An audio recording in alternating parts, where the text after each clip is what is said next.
Jésus. Jésus, d'abord, c'était un jeune adulte au tout début de la trentaine. Mais déjà, on le reconnaissait en Israël comme un jeune maître, un jeune rabbi. Et ce Jésus, on le suivait facilement, parce que sa personnalité était attachante. Il attirait facilement les foules. Et pourquoi attirait-il facilement les foules? C'est parce que d'abord, il parlait de Dieu de façon tellement différente de ce qu'on était habitué d'entendre de la part des scribes et des pharisiens. Et puis, Jésus posait des gestes étonnants, des gestes qui suscitaient l'émerveillement, et facilement on marchait derrière lui, on aimait le suivre. Parce que ses paroles, à chaque fois, invitaient à un changement de vie, à une sorte de conversion intérieure. Et encore ce matin, on le retrouve avec cet évangile que Martin a chanté. On le retrouve entouré d'une foule. Et encore là, il parle du royaume de Dieu. Et non seulement il prêche cette proximité du royaume, mais il guérit non seulement les infirmités, mais davantage des cœurs. Et puis le temps passe. On est bien avec lui, on est bien auprès de lui. Le temps passe vite en sa présence et on en oublie même de manger. Renvoie cette foule. Renvoie cette foule, qu'ils aillent dans les villages voisins acheter de quoi manger et se loger. Bien sûr que cette réaction des apôtres en cette fin de journée, c'est une réaction qui est pleine de bon sens. Et en même temps, c'est une réaction de grande prudence humaine. Parce qu'avec le temps qui passe, avec le jour qui baisse, un problème concret de nourriture va se poser. Mais voilà que Jésus va les débobiner un peu. Donnez-leur vous-même à manger. D'une certaine façon, Jésus, qui est un bon pédagogue, un bon enseignant, va provoquer ses apôtres à une responsabilité, en les mettant, je dirais, un peu à l'épreuve. Mais Seigneur, qu'est-ce que nous allons faire? Nous n'avons que 5 pains et 2 poissons. Et ces hommes, ils se retrouvent soudainement placés devant leur incapacité humaine à combler la faim de cette foule.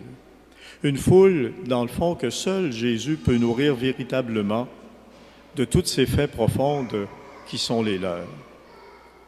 Et c'est là que les apôtres deviendront des collaborateurs de Jésus en participant à une mission qui les dépasse. Et Jésus va initier des gestes qui plus tard marqueront à jamais les disciples. Devant leurs yeux, il va rompre les pains, il va lever les yeux au ciel, il va bénir les pains, les partager.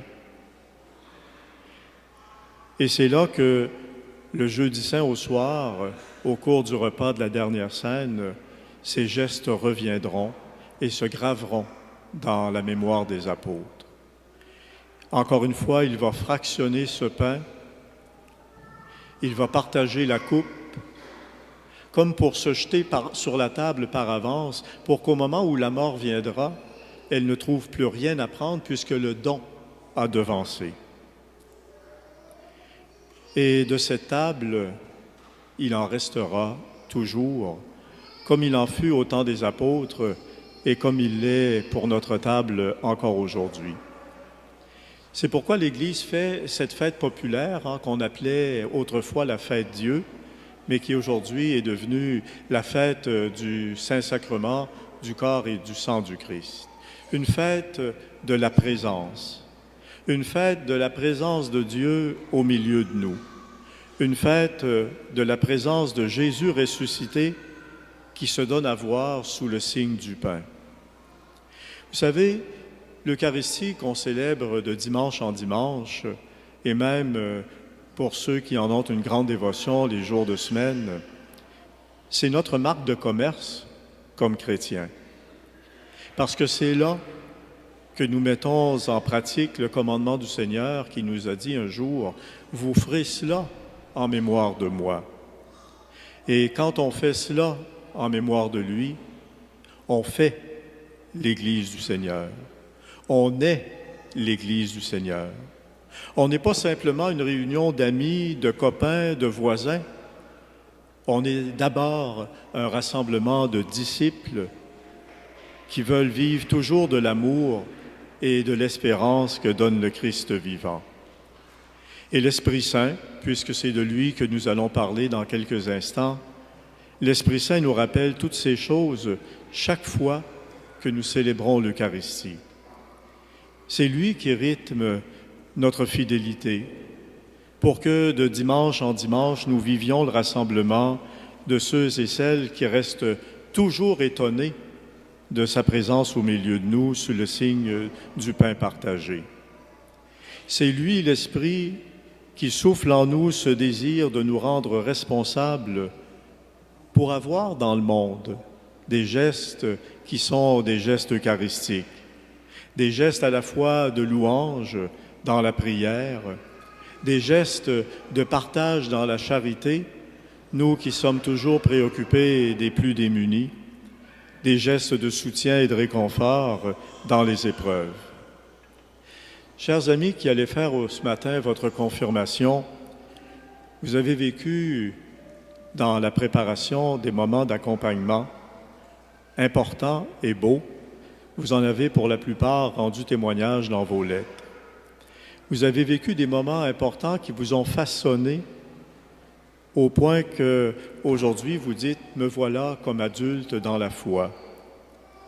Que ce soit les catéchèses, que ce soit le parcours alpha, vous m'avez mentionné à travers les lettres écrites au cardinal combien vous avez vécu pleinement ces moments de préparation. Et à travers ces préparations, des visages sont devenus importants pour vous. Vos parents, vos grands-parents, les catéchètes, les prêtres qui se sont rendus disponibles aussi pour vous. Et avec tout ce monde, vous avez cheminé, comprenant davantage certains éléments de la foi chrétienne et en vous favorisant de l'agir chrétien. J'aimerais vous partager, à vous, l'Assemblée des fidèles, quelques extraits de ces lettres qui ont été écrites au cardinal. Il y en a un qui dit « Il m'a donné en cadeau une vie éblouissante, qui m'a donné une certaine sagesse à un jeune âge, à avoir des leçons, à prendre des leçons et des décisions qui étaient parfois douloureuses, mais qui provenaient de la volonté du Père, ce Père que j'aime. » Une autre écrit « La confirmation de ma foi en Dieu, de ma foi en sa volonté de me mettre sur le chemin approprié pour ma personne. Parfois, j'ai quelques doutes, mais je remercie le ciel de m'avoir béni d'une famille catholique qui me montre la voie appropriée afin d'atteindre Dieu. » C'est donc dire que tout ce qui se passe en famille est drôlement important. Les catéchèses m'ont aidé à mieux comprendre ce que Dieu veut pour moi et ce que je veux. Bien sûr, il faut être ouvert à la volonté de Dieu sur chacun et chacune de nous pour des vocations toutes particulières dans l'Église, que ce soit la vocation au ministère ordonné, que ce soit la vocation à la vie conjugale, que ce soit la vocation à la vie religieuse. Un autre me disait « Je reçois la confirmation aujourd'hui afin de devenir un adulte fier d'être catholique et vivant pleinement sa foi au quotidien. » Une autre témoigne de ce que sa mère a fait en la puissance du rosaire à l'occasion de la COVID-19. Et bien sûr qu'elle est honnête, elle dit « Au début, je suis allée là par obligation, mais par la suite, j'ai ressenti quelque chose de beau. Des personnes m'ont touché. Et je fais ma confirmation pour être adulte dans la foi, pour mieux connaître Jésus et être rempli de l'Esprit Saint. J'ai envie de vivre ma vie fondée par la volonté de Dieu.